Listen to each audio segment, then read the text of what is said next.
वृषभ राशि वाले बंधुओं, स्वागत है आप सभी का। अभिनंदन करते हैं शिवप्रिया भिंड यूट्यूब चैनल में। तो वृषभ राशि वालों, जरा सावधान रहना।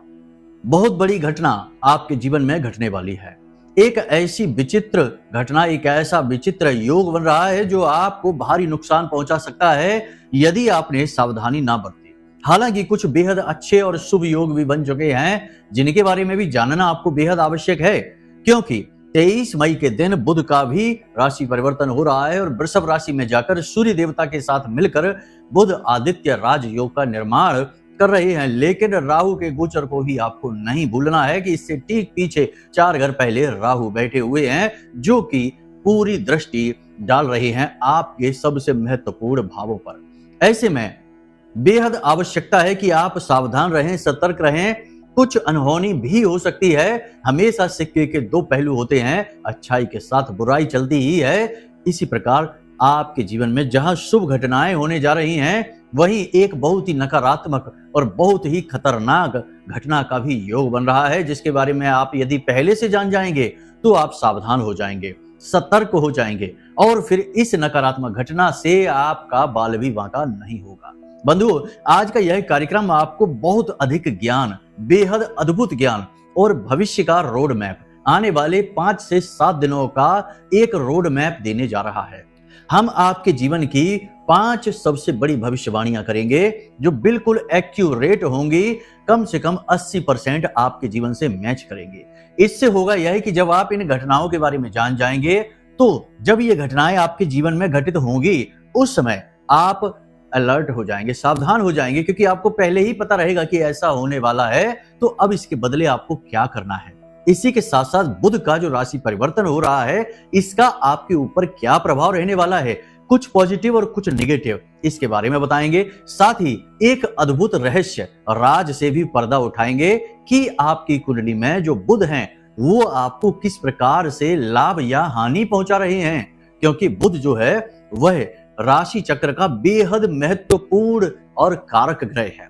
ऐसा नहीं है कि बुध सिद्ध नहीं होता, बुध लाभ नहीं देता। बुध यदि अपने पर आ जाए तो बहुत कुछ दे सकता है, ना केवल धन ऐश्वर्य वैभव दिलाए, बल्कि आपकी वाणी बुद्धि को भी इतना तेज कर दे कि आप जहां बोलना शुरू करें तो लोग आपको अनसुना ही न कर सकें, आपके आवाज, आपकी वाणी को सुनकर मंत्र मुग्ध हो जाए। तो ऐसे में आपको यह जानना बेहद आवश्यक है कि बुध यदि आपकी जन्म पत्री में किस भाव में बैठे हैं तो उसका क्या प्रभाव है, अच्छा है बुरा है। यदि अच्छा है तो उसे और अच्छा कैसे करें, बुरा है तो उस बुरे से कैसे बचें और उसे शुभ कैसे करें, ये सारी बातें आपको जानना बेहद आवश्यक है। और अंत में हम आपको बताएंगे इस एक घटना के बारे में, जिसके बारे में जानना आपको बेहद जरूरी है। और इसी एक घटना की वजह से आज का यह कार्यक्रम हम निर्मित कर रहे हैं।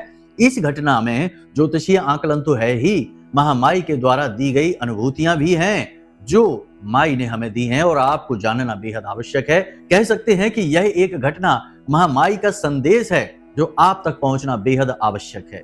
ऐसे में आपको इस कार्यक्रम को पूरा देखना है, अंत तक देखना है।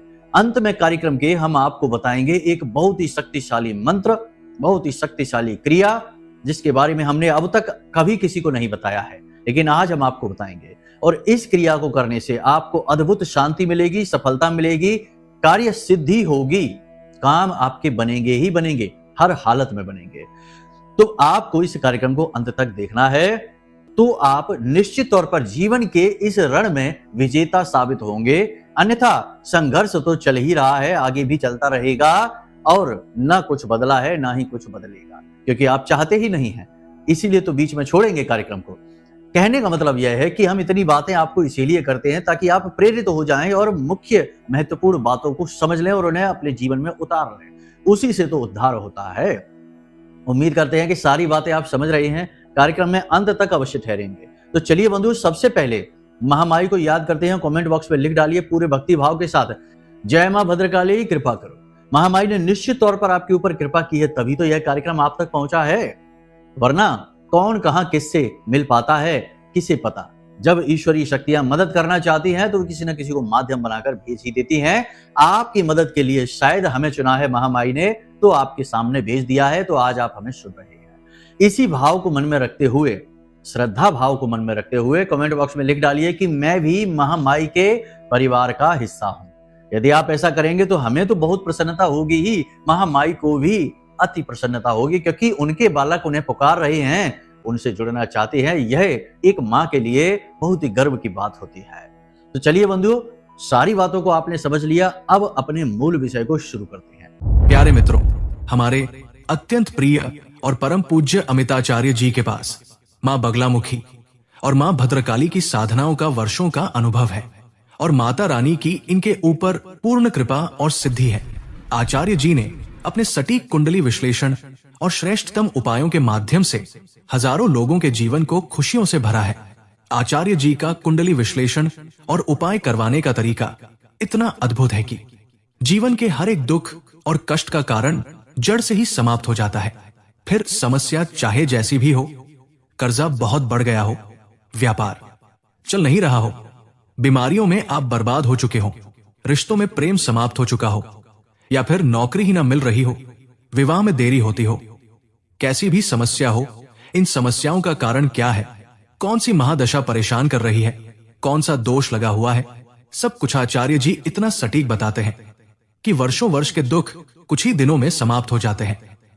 अगर आपके जीवन में भी कोई ऐसी संकट की घड़ी है तो यही सही समय है जब आप पूज्य आचार्य जी के हाथों से अपनी कुंडली का विश्लेषण करवाएं और वर्षों से चल रहे दुखों और संकटों के इस चक्र से बाहर निकल जाए। प्यारे मित्रों, अभी वीडियो में दिए गए नंबरों पर फोन करिए और अपनी कुंडली का श्रेष्ठतम आकलन करवा डालिए। जिंदगी बदलने का ये सबसे बड़ा मौका हाथ से मत जाने दीजिएगा। जय माई की, महामाई आपका कल्याण करे। सबसे पहले तो कमेंट करके बता दो कि आपकी जन्म पत्री में बुध किस भाव में बैठे हुए हैं, क्योंकि आज बुध के सारे रहस्य खुलने वाले हैं और अशुभ को शुभ और शुभ को महाशुभ करने वाले हैं। तो बस जल्दी से बता दीजिए, फिर आगे बढ़ते हैं। सबसे पहले बात करेंगे आने वाले 5 से 7 दिनों की 5 बड़ी भविष्यवाणियों के बारे में। ये सारी भविष्यवाणियां आपके जीवन से एक्यूरेट मैच होंगी और आपका मार्गदर्शन करेंगी, तो ध्यान से सुनना है एक एक बात को। सबसे पहली भविष्यवाणी, आपके जीवन में कुछ ऐसा चल रहा है जिसकी वजह से, देखो चाहे अच्छा है या बुरा है, इससे फर्क नहीं पड़ता है, मनोदशा ग्रह निर्धारित करती है। इसीलिए परिस्थितियों के ऊपर या नीचे, यानी शुभ अशुभ होने से भी ज्यादा फर्क नहीं पड़ता है। आपने देखा होगा कि करोड़पति भी दुखी दिखाई देते हैं, सब कुछ ठीक है, बड़ी बड़ी गाड़ियां, घर है, बंगले है, मकान है, सब कुछ है, रिश्ते नाते भी भरपूर हैं, तब भी लोग दुखी दिखाई देते हैं। नींद नहीं आती तो नींद की गोलियां लेकर सो रहे हैं, क्योंकि मन स्थिति तो शुद्ध नहीं है, वही तो अशुद्ध चल रही है ग्रहों के दुष्प्रभावों के कारण या किसी अन्य वजह से। तो कहने का मतलब यह है कि आने वाले 5 से 7 दिनों में आपको अनावश्यक क्रोध बढ़ेगा, मन में एक खीज रहेगी। यानी कहने का मतलब यह है कि आप गुस्सा बाहर दिखाएंगे नहीं, लेकिन अंदर ही अंदर एक खालीपन रहेगा, एक खींच रहेगी, एक चिड़चिड़ाहट, घुटन सी महसूस आप करेंगे। ये आपकी सबसे पहली भविष्यवाणी है और यह क्यों हो रहा है यह भी हम आपको बताने वाले हैं। लेकिन पहले आप समझिए कि ऐसा यदि आपको महसूस हो रहा है, किसी को कम या किसी को ज्यादा, आपकी राशि के जातकों को यह जरूर हो रहा है, तो इसका सबसे बड़ा कारण तो एक यह है कि आप अपनी जड़ों से दूर हो चुके हैं। आप अपने भगवान, अपने आराध्य, अपने पितृ पूर्वजों को उस तरीके से, उस भाव के साथ पूज नहीं पा रहे हैं। चाहे व्यस्तता कह दें, चाहे आपके मन की उथल पुथल कह दें या कुछ भी कह दें, धर्म इस संसार की जड़ है और जो धर्म से थोड़ा भी दूर होगा वह व्याकुल होने लगेगा। ठीक है, तो आप समझिए कि आपको इसका समाधान क्या करना है। ध्यान यानी मेडिटेशन करना है, भगवान की भक्ति करना है, पूरे ठंडे मन के साथ, भाव के साथ भगवान के सामने बैठना है और हो सके तो मंदिर चले जाना है और भगवान के सामने बिल्कुल एक पिता पुत्र की भांति कि आप पुत्र हैं, भगवान आपके पिता हैं, महामाई आपकी माँ है और आप पुत्र हैं। इस भाव के साथ बैठ जाइए और फिर देखिए कि कैसे मन शांत होना शुरू हो जाता है। ये मन से जुड़ी हुई बात है जो हम आपको बता रहे हैं।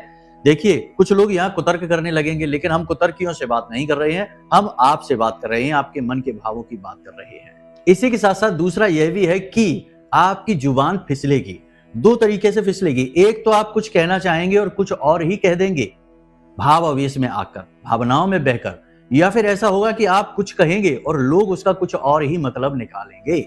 इन दोनों ही स्थितियों में आपको निराशा होगी, हताशा होगी, चिढ़ होगी और आपका मन विचलित होगा, चंचल होगा।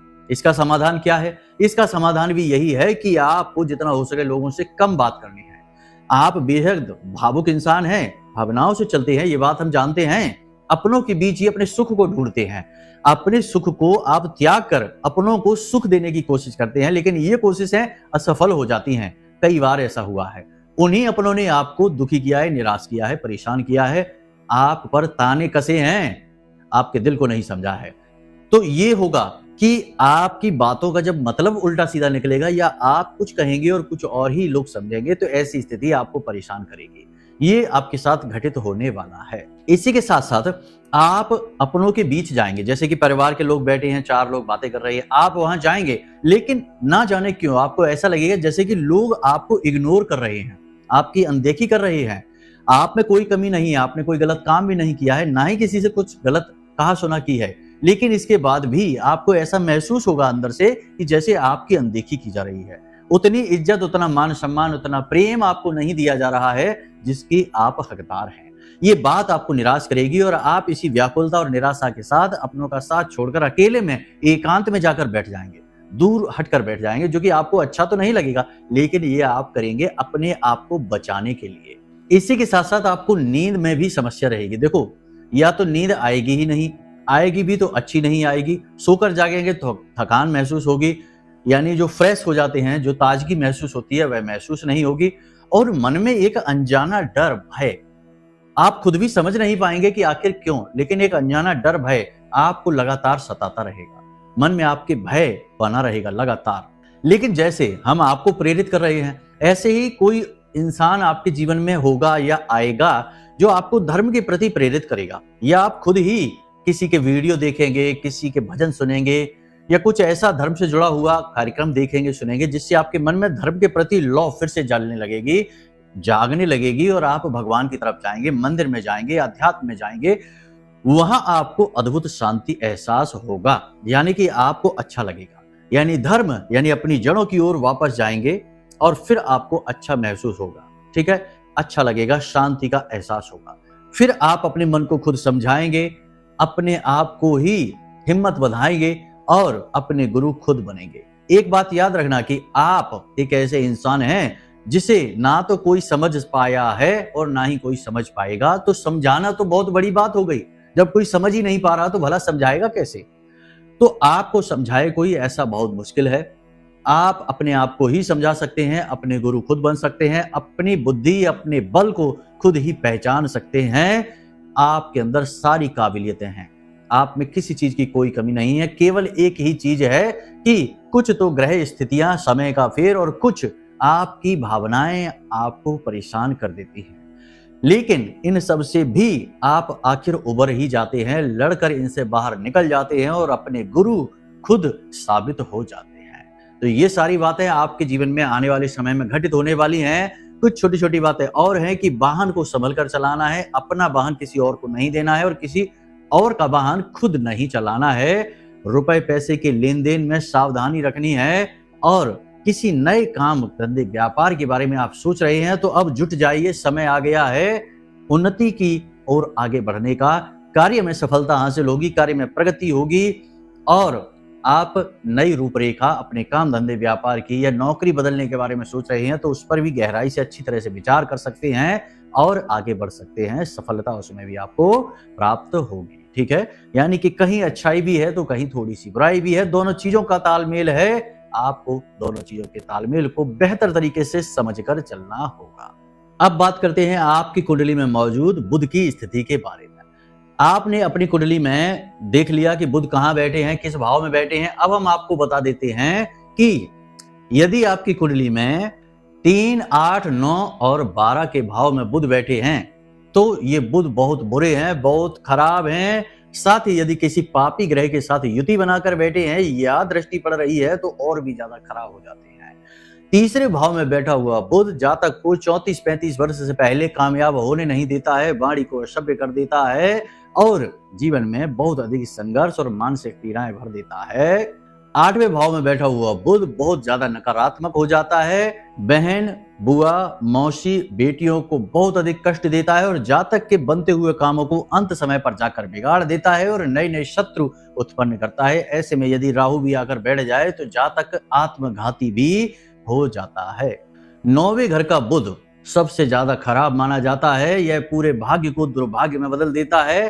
कुंडली में चाहे फिर कितने ही बड़े राजयोग बने हो, कितनी ही अच्छी योग युतियां क्यों ना बनी हो, आपके जीवन में किसी भी प्रकार से तरक्की होने नहीं देता है। इसके उपाय करना बेहद आवश्यक है। यदि 9वें घर का बुध किसी पापी ग्रह से ग्रसित हो जाता है, दृष्टि पड़ जाती है या योग युति में आ जाता है, तो और ज्यादा पीड़ादायक हो जाता है और जीवन भर जातक को केवल और केवल कष्ट संघर्ष में डालकर रखता है और किसी भी रिश्ते नाते में उसे सम्मान प्राप्त होने नहीं देता है। साथ ही उसके स्वास्थ्य पर भी बुरा प्रभाव डालता है। हड्डियों से जुड़े रोग, दांतों से जुड़े रोग, आंख और बालों से भी जुड़े रोग उत्पन्न करता रहता है। इसी प्रकार यदि 12वें भाव में बुध बैठा है तो यह महिलाओं के लिए तो अच्छा है, कोई समस्या नहीं देता, लेकिन पुरुषों के लिए यह बहुत ज्यादा परेशानी पैदा करता है। बुद्धि भ्रमित कर देता है, मन में उल्टे सीधे विचार चलाता रहता है। नींद लेने में जातक को अक्सर बहुत अधिक परेशानी आती है और किसी भी नए काम की जातक शुरुआत कर ही नहीं पाता है। हद से ज्यादा टेंशन लेता है और इसी टेंशन की वजह से धीरे धीरे वह बीमारियों की चपेट में आता चला जाता है।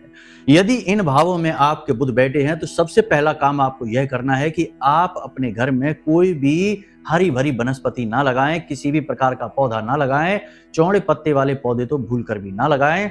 अपने घर की छत को किसी भी प्रकार से दूषित, मैला, गंदा ना होने दें और पक्षियों को दाना अपने घर की छत पर कभी भी भूल कर ना डालें। साथ ही प्रत्येक बुधवार गणेश जी के मंदिर में जाकर 11 घास के तिनके के गट्ठर बनाकर गणेश जी को अर्पित करें, दूर्वा के और मोदक का प्रसाद चढ़ाएं और गाय को सबसे अच्छा उपाय बता देते हैं कि हरी हरी घास खिलाएं। उसके साथ साथ कच्चे आलू बीच में से काटकर उसके ऊपर हल्दी लगाएं, कटे हुए भाग में हल्दी लगाएं। ऐसे 2, 4, 5 आलू गाय को अवश्य खिलाएं हरी घास के साथ, तो यह बुध अनुकूल होने लगता है। बुध और शुक्र का मिला जुला उपाय है।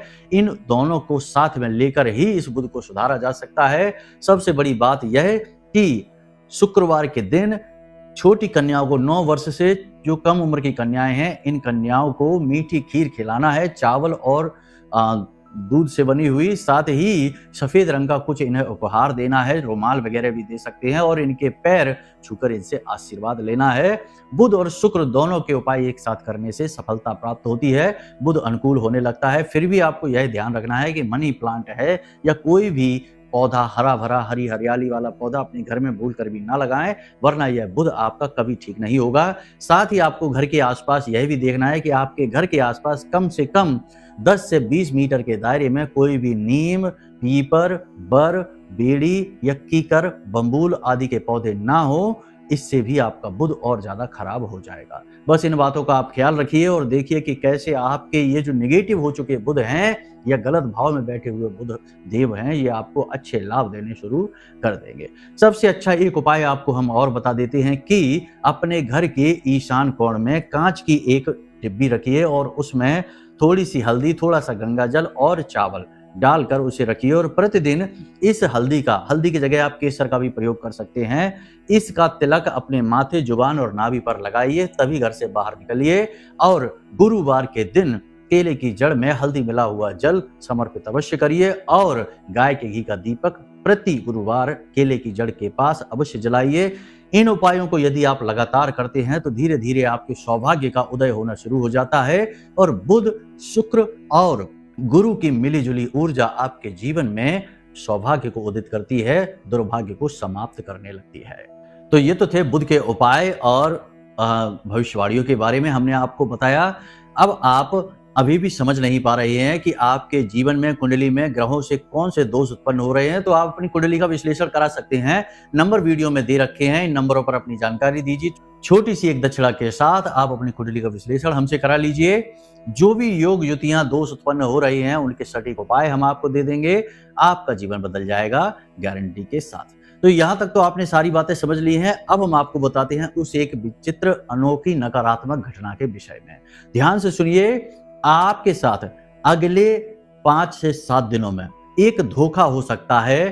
किसी ने षड्यंत्र रच लिया है आपको फंसाने के लिए, पैसे की मांग करेगा, आपका पैसा कहीं लगवा देगा या किसी प्रकार से आपको बहुत बड़ी हानि पहुंचाने वाला है और इस सब से कहीं बढ़कर घात आपके ऊपर होने वाला है, यानी छिपकर आपके ऊपर हमला किया जाएगा। अब यह हमला आर्थिक तौर पर भी हो सकता है, शारीरिक तौर पर भी हो सकता है, या मानसिक तौर पर आपको तोड़ने के लिए कुछ ऐसा षड्यंत्र रचा जा रहा है जिसमें तंत्र मंत्र आदि का भी प्रयोग किया जा सकता है। तो आपको ऐसे में बहुत सावधान रहने की आवश्यकता है। किसी के घर न जाएं, किसी के घर का भोजन न खाएं, किसी के हाथ से कुछ भी मीठा लेकर ना खाएं, और किसी के वस्त्र, अपने वस्त्र किसी को ना दें, और किसी के वस्त्र खुद पहने नहीं, वाहन आदि भी किसी का ना चलाएं। जितना हो सके उतना अपने काम से काम रखें और दूसरों से दूरी बनाकर रखें। यहाँ पर कोई पराया व्यक्ति, बाहर का व्यक्ति नहीं होगा। जो भी होगा आपका अपना ही होगा, जो आपके ऊपर घात करेगा, षड्यंत्र रचेगा, आपको फंसाएगा। आपको परेशान करने के लिए बाहर से शत्रु नहीं आते हैं। आपके शत्रु आपके अपनों में ही बैठे हैं, और वे जानबूझकर, सोच समझकर, प्लान करके आपको परेशान करते हैं, फंसाते हैं। तो फिर से वही आपके साथ होने जा रहा है, तो जरा आपको सावधान रहना होगा। इन सबसे कहीं बढ़कर आपको माँ बगलामुखी की फोटो अपने पूजा घर में रखनी है, और अपने वह जो निवेदन मंत्र है, महामाई का निवेदन मंत्र, उसे आपको बोलते रहना होगा। जब भी आपको समय मिले मन ही मन बोलिए, और स्नान आदि करने के बाद गाय के घी का दीपक माई के सामने जलाकर और सुखासन में बैठ जाइए, और 10 से 15 मिनट के लिए मुख से उच्चारण करिए इस एक महामंत्र का। मंत्र हम आपको फिर से बता देते हैं, जरा ध्यान से सुन लीजिए। ओम ह्लीम ऐं श्रीम क्लीम श्री बगलानने मम रिपून नाशय नाशय ममेश्वर्याणि देहि देहि शीघ्रम मनवांछितम कार्य साधय साधय ह्लीम स्वाहा। इस मंत्र का आपको लगातार उच्चारण करना है। इसमें माई आपकी रक्षा करेंगी, शत्रुओं का नाश करेंगी, धन ऐश्वर्य वैभव आपको अवश्य देंगे। बस इन उपायों को आप करिए और जरा सावधानी बरतिए। समय आपके ऊपर घात का आ रहा है, धोखे का आ रहा है, तो सावधानी बेहद आवश्यक है। उम्मीद करते हैं सारी बातें आपने समझ ली हैं। फिर भी यदि कोई प्रश्न मन में उठे तो आप फोन कर सकते हैं, नंबर हमने वीडियो में दे रखे हैं। कुंडली विश्लेषण भी करानी है तब भी फोन कर सकते हैं इन्हीं नंबरों पर। तो चलिए बंधु, आज के इस कार्यक्रम को यहीं विराम देते हैं। हमेशा हंसते रहिए, मुस्कुराते रहिए, सकारात्मक रहिए, महामाई पर अपनी आस्था और विश्वास बनाकर रखिए, क्योंकि आपका उद्धार तो वहीं से होना है। तो प्रेम से बोलिए जय माई की। हमारे प्रिय और परम पूज्य आचार्य जी ने अपनी साधनाओं के अनुभवों पर आधारित शक्तिशाली उपाय और क्रियाओं के माध्यम से हजारों लोगों के जीवन को पूरी तरह से बदला है। आचार्य जी के द्वारा बताया गया हर एक उपाय इतना सटीक और कारगर होता है कि जो भी इसे पूरे भाव के साथ कर लेता है, उसे साक्षात महामाई की कृपा और आशीर्वाद प्राप्त हो जाती है। इसलिए निसंकोच इन उपायों को पूरे भाव के साथ करिए, आपका कल्याण होगा। जय माई की।